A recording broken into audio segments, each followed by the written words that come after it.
Hello again to another Agatha reaction. Today we will be watching the weird history of Grapefruit from the history guy. History deserves to be remembered. I already made a reaction about the Onion Wars from him and the history of apples. And definitely gonna put them up there. And no, I think it's this corner, isn't it? For the cards and stuff. So let's just jump into it and see about Grapefruit. Do you like Grapefruit? Now, this is the question, huh? First of all, I find it that it's kind of a strange name because it's a grapefruit, and then you have grapes. I don't understand where the name comes from. Which one is wrong? It doesn't. It's called grapefruit. Grapefruit. Guys, I can't remember how it's spelled in Polish. Grapefruit in Polish as well. But grapes are called totally different in Polish, so there would be no any confusion between those two. But I wonder, where did that came from? So let's just watch.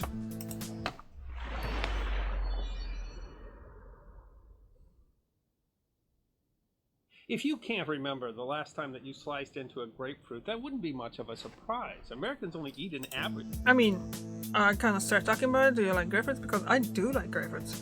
I like them, but I do have to peel all that white membrane as well. That's when it's nice. And you have to have it like, when it smells slightly sweet when you're buying it, you have to leave it for another 2 or 3 days in the room temperature. And that's very nice.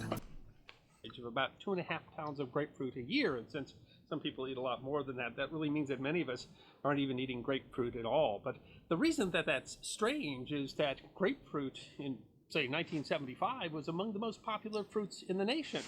And at that time, we ate about 25 pounds Whoa. per person per year. That's a lot.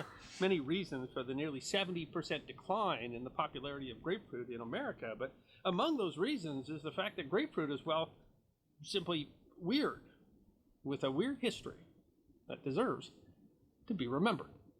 How weird is grapefruit? Very. Grapefruit is even weird by citrus standards. The website True Treats explains all citrus plants evolved in Asia, except grapefruit. The strange place of the sour fruit is illustrated in the history of citrus. The website Science Daily explains that citrus has a long history of cultivation, and often thought to be more than 4,000 years. But grapefruit is what the Purdue University Horticulture Department calls a relative newcomer to the citrus clan. Grapefruit has apparently existed for only around 300 years. The history of citrus types can be difficult to determine, partly because citrus plants aren't picky, hybridizing easily between species in the wild. Science Direct explains that since citrus species can easily be hybridized between species, it's very difficult to accurately determine the number of species. But answers are being found via genetic sequencing, with numerous studies published this century that suggest there are as few as 3 progenitor species from which all cultivated citrus fruits are derived.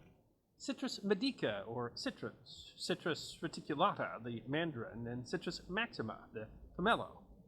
For example, the bitter orange is a hybrid of pomelo and mandarin, and the lemon is a hybrid of bitter orange and citron. The original species all came from South Asia, most likely the valleys of the Himalayas. It isn't clear exactly when human cultivation began. However, it's generally thought that oranges and lemons were not wild fruit, but arose from domestication.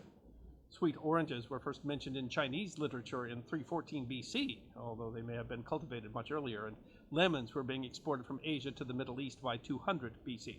Wow. Citrus was brought to Europe through the Middle East, with citrons arriving in Greece via Alexander the Great in the 4th century BC, and lemons known in Rome at least in the 1st century AD, although sweet oranges didn't apparently arrive in Europe until the 14th century. Citrus was then carried to the New World, originally to Haiti by Columbus on his second voyage in 1493. The Caribbean island of Barbados was named by Portuguese explorers. Barbados means bearded ones and might have referred to the native fig trees. The Spanish raided the island for slaves, and by the mid-16th century, the indigenous population had all been either enslaved or abandoned the island. The first European colonization of the island was by the English in 1527. While the island was largely used for sugarcane plantations, it also had a suitable climate for growing citrus. It isn't clear exactly who introduced the trees, although pomelo trees came to be called Shattuck trees in Barbados, which might reference a sea captain named Philip Shattuck, who might have brought pomelo seeds to Barbados. In any case, Anglo-Irish physician Sir Hans Sloane visited Barbados for 10 days in 1696, and reported seeing numerous citrus trees, including China oranges, meaning sweet oranges, and shaddock trees. But he made no reference to the grapefruit. By 1750, the rector of St. Lucy's Parish in Barbados, Griffith Hughes, reported on 14 citrus biotypes in Barbados, including the golden orange tree and the forbidden fruit tree. This would cause some confusion as to which was what, and some apparent misidentification by some later botanists. However, writing in a 1987 edition of the journal Economic Botany, Dr. J. Kumamoto of the University of California at Riverside argues that the tree that Hughes called the golden orange tree, which Hughes wrote bears a fine orange of a deep yellow within, from whence it derives the name of a golden orange, was likely what we today call the grapefruit. Kumamoto and his colleagues determined that the fruit that we know today as the grapefruit was developed there in Barbados, and was not deliberately cultivated, but was, in fact, a wild hybrid produced when the pollen of a sweet orange pollinated a shaddock or pomelo tree. The circumstance could not have occurred if both shaddock and sweet orange trees were not present, but also not if the shaddocks had been grown from bud grass rather than seeds. The successful seedlings were in fact hybrids, but the farmers didn't know that. Kumamoto argues that the early growers undoubtedly believed from the appearance of the fruit that they were propagating C. grandis and had simply produced a highly desirable form. Thus there was confusion, as some thought the grapefruit and the shaddock to be the same tree, and still others confused the two with another hybrid called forbidden fruit, which until recently was thought to have gone extinct. So how weird is the grapefruit? Well, they seem to have created themselves, thousands of miles away and thousands of years after citrus trees first originated, in the unique conditions of Barbados, and without the farmers knowing what had happened. The name grapefruit, actually Barbados grapefruit, wasn't recorded until the 1830s. Yeah, I wonder if he's gonna say something about the name itself. Because that's interesting too. I really wanna know, why is it called the grapefruit in like grapes? Grapefruit? So I would say maybe it was actually growing like grape do in multiple ones instead of just one bare thing. We'll see, I guess, in a second. Okay. And actually in like 10 seconds, okay. So yeah, and we'll see how it goes. And hopefully he will gonna explain it, because I'm really kinda curious about it.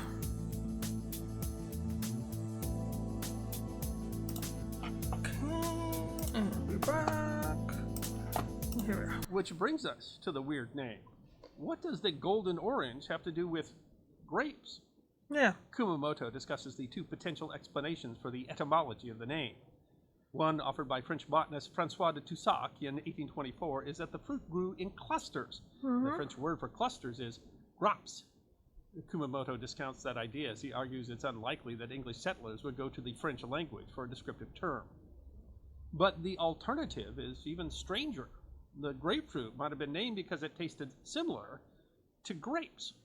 Of course, anyone today who has tasted both might be confused. Grapefruits decidedly do not taste like grapes. Maybe the wine grapes? But once again, the answer is both weird and unique to Barbados. Kumamoto writes that vine grapes were extinct on Barbados in 1698. The grapes had proven susceptible to fungus in the climate, and the successful cultivation of sugarcane had rendered them unnecessary both as a trade good and as a local source of liquor. Instead, the only grape left for taste comparison would have been the seaside grape. Oh. The seaside grape is native to tropical America and is actually not a grape at all, but a plant in the buckwheat family, whose fruit is aesthetically similar to grapes, but that have a salty, slightly sour flavor. Kumamoto writes that the absence of good-tasting vine grapes might have allowed a This is the first time I stretch heard of the about seaside grape, and it is the first time I've seen the picture of it, so I'm really curious about it now. imagination, whereby the highly esteemed variety of shaddock being cultivated on Barbados was sufficiently similar to grapes in taste that the colloquial name of the grapefruit followed. So grapefruit might well have been named grapefruit because the grapes they were comparing it to weren't actually grapes. Makes sense, yeah. While popular in Barbados and slowly spread throughout the Caribbean, grapefruit was not well known elsewhere, but they might have been first brought to what is today the United States by Odette Philippe, a Frenchman who was the first non-native settler of the Pinellas Peninsula in Florida, known for introducing citrus to the state. The Purdue University Department of Horticulture writes that it was from the nearby Bahama Islands in 1823 that Count Odette Philippe took grapefruit seeds to Safety Harbor near Tampa, Florida. When the seedlings fruited, their seeds were distributed around the neighborhood. But they note at first the tree was grown only as a novelty in Florida, and the fruit was little utilized. But the popularity slowly grew. Purdue notes that a settler named John A. McDonald established the first grapefruit nursery in Florida in 1970, and a small demand arose in New York, imported from the West Indies in Florida. The Sarasota Tribune wrote in 2004 that Kimball Chase Atwood, known as a pioneer in the citrus industry, bought 265 acres of land north of the Manatee River and land in Bradentown in Manatee County in 1892. There he planted 16,000 grapefruit trees in 96 one-mile-long rows. Atwood Grapefruit Company, the Tribune writes, became the largest grapefruit grove in the world, with an annual production of 80,000 boxes of fruit. Dan Nosowitz, writing in a 2020 edition of Atlas Obscura, notes that it was citrus growing, and grapefruits in particular, that allowed South Florida to grow. It was the citrus groves down there that enticed anyone to even bother with the broiling, humid, swampy, hurricane-ridden malaria region. In the late 1800s, railroads were constructed to deliver the citrus, and grapefruit was a huge part of this, to the rest of the country and beyond. The railroads, he argues, made Florida accessible, leading to land development as a vacation stop. Florida as we know it today exists because of citrus, he writes. Meanwhile, Purdue writes, in 1904, Dr. David Fairchild was amazed to see one tree in This the one looks like a dooryard really of Kennedy tasty one, Ranch in too. southern Texas, where he thought the climate was too cold for it. He was told that the tree had been frozen to the ground, but had recovered. Fairchild predicted that the climate was too cold to support commercial growing, but by 1910, a grapefruit had become an important commercial crop in the Rio Grande Valley, and to a lesser extent in Arizona and desert valleys of California. And it was in Texas that the wild grapefruit again showed its flair. On March 30th, 1929, Albert E. Henniger of McAllen, Texas, noticed a strange fruit had dropped off a branch of a grapefruit tree of the Thompson pink variety. Fruit was seedless and showed a prominent blush. More grew on the branch, and Henniger was able to produce another tree from one of the limb's buds. The discovery led to his patenting the variety, characterized by a deep pink, almost ruby red color. The reddish, or ruby red variety was then planted extensively in Florida, where Purdue notes, by 1950, 75% of Florida's grapefruit crop was of the pink or red seedless type. By 1940, Purdue notes, the United States was exporting close to 11 million cases of grapefruit juice and nearly 1/2 million cases of canned sections. The industry began to grow worldwide. The fruit's popularity has partly been driven by grapefruit diets, which have been around under names such as the Hollywood diet and the 18-day diet, and popularized by the 1933 James Cagney film Hard to Handle, a comedy about a con man which has a subplot where he promotes a grapefruit diet to drive up the price of grapefruit. Diets featuring grapefruit have reappeared several times, although often discounted as fad diets, and in a 2006 edition of the Vanderbilt University News, described by some nutrition professionals as a mysterious urban dieting legend that was reported to contain enzymes that burn fat away or speed up metabolism. A 2022 article in the journal Nutrition Clinica says that the diet has no consensus in its definition or is often lacking in its contents. The journal suggests that the effectiveness of weight loss is because the diets are usually very low in calories rather than any property of grapefruit, and that the diets are often so restrictive on calories that they can be dangerous. However, a 2006 study in the Journal of Medicinal Food discovered that eating fresh grapefruit helps to regulate insulin levels, prompting your metabolism to burn fat, and finding half a fresh grapefruit eaten before meals was associated with significant weight loss. Insulin resistance was improved with fresh grapefruit. Although the mechanism of this weight loss is unknown, the article writes, it would appear reasonable to include grapefruit in a weight reduction diet. In any case, by the 1970s, there was a general attitude that grapefruit was healthy food. It was one of the most popular fruits in America and popular worldwide, becoming a significant export crop. Purdue notes in 1967-68, the U.S. accounted for 70% of the world crop. In 1980, Florida exported just under 10 million boxes, making grapefruit the state's most valuable export crop. So what happened to grapefruit? Well, one significant factor in the eventual decline in popularity is because, again, grapefruit is weird. A 2020 article in Atlas Obscura notes a startling discovery made by David Bailey, a researcher in clinical pharmacology in London, Ontario.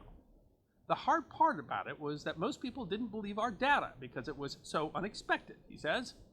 A food had never been shown to produce a drug interaction like this, as large as this, ever. A 2015 article in the Washington Post notes, few things have contributed more to a grapefruit's demise than the growing body of research that says that eating citrus could intensify the effects of some medications. The result actually came as a surprise. The study being conducted wasn't about grapefruit juice, but about the effects of alcohol consumption on a blood pressure drug. During the study, grapefruit juice was used to mask the flavor of pharmaceutical-grade booze for study participants. The result was the discovery that grapefruit, owing to a chemical in the fruit in uniquely high concentrations that protects it from fungal infections, binds to an enzyme that breaks down pharmaceuticals and thus significantly increases the absorption of them. This is a problem in that doses are generally determined based on the assumption that less will be absorbed. Grapefruit, in effect, makes it easier to absorb the drugs and, for some popular prescriptions, can then lead to an even possibly lethal overdose. To compound the problem, grapefruit has traditionally been more popular with the elderly, who are more likely to be prescribed many of the medications most affected, thus having an outsized effect on consumption. Doug Bornick of the Indian River Citrus League complained to the Post that the pill industry has propped itself up at the expense of the once robust citrus industry. It's kind of sad that people rely on a pill to make everything better. He's not wrong. I mean, well, who'd know? Like, then decades ago, not that many people were taking regularly that many pills. Like younger people taking more and more pills for different ailments. That includes me, although currently I'm not taking anything. I have moments when from time to time I just take something. It's nothing that I would be... Don't worry, if I'm not taking it, I'm not risking my life. It's not something that I need to take for, like have my life being safe and stuff. Oh, this is another long ad. And so basically, yeah, but it's just if it's... I'm guessing... I do like grapefruits, but I don't think I ever ate grapefruits, because I have moments as well that I eat grapefruit every day, like one. But I don't think I ever ate grapefruit and took the pills at the same time, so well, like I wouldn't see the difference in there. But yeah, it could be dangerous, especially for someone who's taking like medicine for life-threatening diseases and stuff.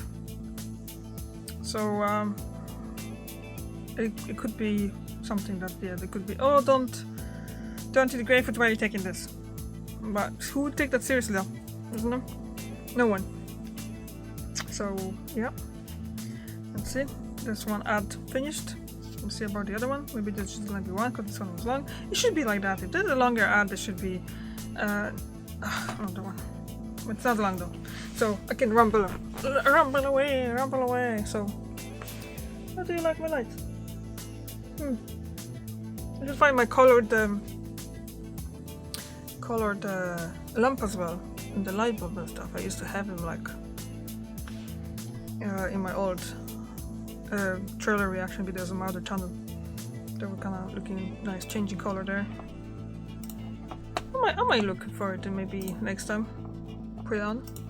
However, the drug interaction isn't the only factor affecting consumption. The Post notes increased competition from new fruits on the market, decreased general consumption of juice, a growing preference for more convenient fruits like apples, oranges, and bananas that are grab and go, and cost increases due to how is an orange grab and go from hurricanes and a challenging new disease called citrus greening, all playing a role in the declining popularity of the fruit.